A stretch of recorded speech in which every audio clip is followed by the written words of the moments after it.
Donc le SAMU social de Paris représente pour moi, c'est un engagement, une mission dans un dispositif qui est au service des populations en grande vulnérabilité, des populations qui sont en situation d'exclusion. Un engagement pour les hommes et les femmes qui y sont depuis longtemps. Pour moi, on n'arrive pas ici par hasard. On a une fibre humaine, une fibre sociale. On y est parce qu'on y est pour le combat contre l'exclusion. Pour ma part, ça fait une vingtaine d'années. Je me sens encore motivé par le travail qui est fait ici, quotidiennement, par des hommes et des femmes qui sans relâche donnent ce qui est de leur mieux et se battent donc pour les gens qui sont à la rue. Donc le SAMU social, ça ressemble à ce joli flambeau qui a évolué depuis 30 ans. La figure ce qu'on appelait communément le grand exclu, le clochard. C'est vrai qu'il a laissé des places à un public différent maintenant, des familles, des migrants, des travailleurs précaires. J'en garderai toujours donc de beaux échanges, de belles rencontres professionnelles, de belles rencontres humaines et surtout une leçon de vie.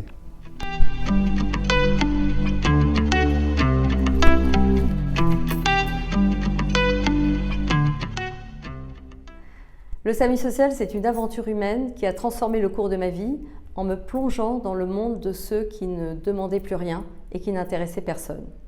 30 ans après, je revois les visages burinés des SDF rencontrés au gré de nos maraudes. Je pense à M. Dubois qui nous racontait sa guerre d'Algérie, à Malika et Djilali, un couple terrible qui s'aimait ou se haïssait suivant les jours, à Jean qui se terrait dans sa cabine téléphonique du boulevard Saint-Michel, à la jeune Aïcha qui était prostrée place Victor Hugo. Le SAMU social, c'est aussi un lieu qui ne ressemblait à aucun autre, par la composition des équipes qui venaient y travailler, attirées par la perspective de participer à cette action humanitaire en plein cœur de Paris.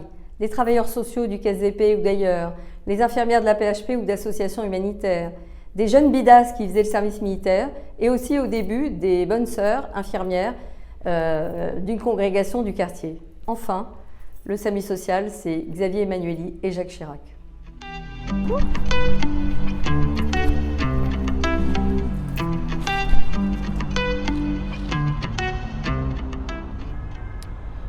Donc, le SAMU social a 30 ans aujourd'hui, c'est un moment émouvant. L'hospice Saint-Michel où je me situe aujourd'hui est aussi un lieu emblématique de ces 30 années de bagarre, de lutte, de réussite, de solutions, de bienveillance, de moments compliqués.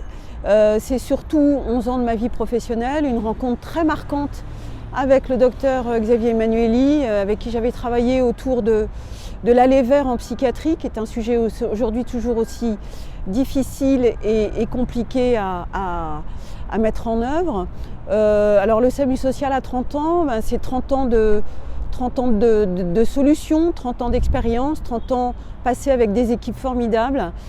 J'ai des pensées émues aussi pour les administrateurs avec lesquels on a pu travailler. On s'est battu pour pérenniser des dispositifs. Je pense aux lits infirmiers, je pense aux lits d'accueil médicalisés, je pense aux structures d'hébergement d'urgence et surtout je pense au public qu'on a accompagné toutes ces années. Certains ne sont plus là, certains sont sortis.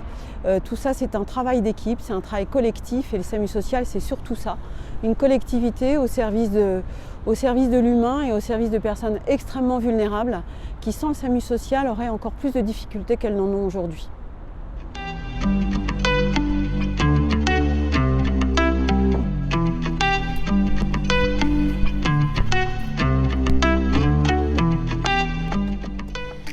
Alors le SAMU social de Paris, c'est d'abord un peu égoïstement cette année de ma vie professionnelle, peut-être les 7 meilleures années. C'est des années qui ont pour moi été incroyables parce que les gens avec qui j'ai eu la chance de travailler, tous ces professionnels, je les ai trouvés remarquables. Ils m'ont nourri par leur engagement, par leur conviction, par leur ténacité. Cette ténacité, elle m'a en particulier marquée parce que tout pousserait quelquefois à renoncer parce que la mission du SAMU social de Paris, à dire vrai, elle est impossible. Le SAMU social de Paris tout seul ne peut pas éradiquer le sans-abrisme. Le SAMU social de Paris ne peut pas tout seul trouver des solutions de sortie d'hébergement.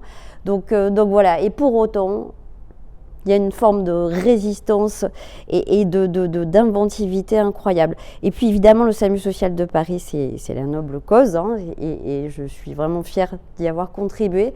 Et c'est une noble cause qui est travaillée au quotidien à travers évidemment l'action, mais pas seulement l'action, c'est aussi la parole publique, le plaidoyer. Et c'est aussi les études, la preuve qui est apportée. Et peut-être pour finir, le SAMU social de Paris, pour moi, c'est quelque chose qui est un peu symboliquement un rempart contre l'indifférence, contre l'oubli. Et ces personnes qu'on définit toujours en creux parce qu'elles n'ont pas ce qu'elles ne sont pas, les sans-abri, les sans-domicile fixe, les sans-papiers. Et voilà, avec ce SAMU social de Paris qui est là pour eux, pour leur redonner la dignité, pour leur donner la parole et peut-être tout simplement les reconnaître.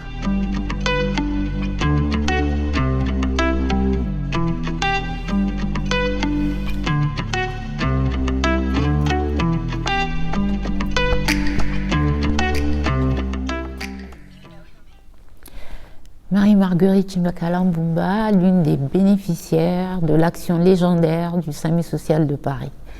Pour moi, le SAMU social de Paris, c'est à la fois un acteur et un vecteur de la dignité humaine.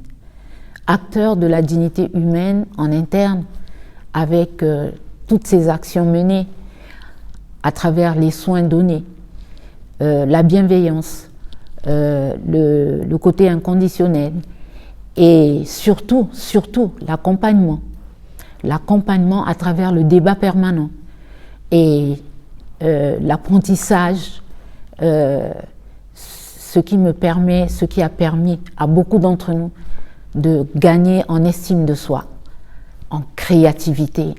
Et aujourd'hui, ces acquis font de moi un porte-parole du SAMU social de Paris partout où je vais, notamment en matière environnementale.